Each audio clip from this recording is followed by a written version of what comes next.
आज दिनांक 7 मार्च 2026 रोजी जुने ग्रामीण पोलीस स्टेशनच्या पाठीमागे हिंगोली येथे ज्येष्ठ पत्रकार बालाजी दत्तोपंत पाठक यांचे सकाळी ठीक 6 वाजता हृदयविकाराच्या झटक्याने दुःखद निधन झाले आहे।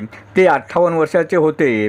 त्यांचा देह अंत्यदर्शनासाठी त्यांच्या राहत्या घरी सायंकाळी 5 वाजेपर्यंत ठेवण्यात आला होता।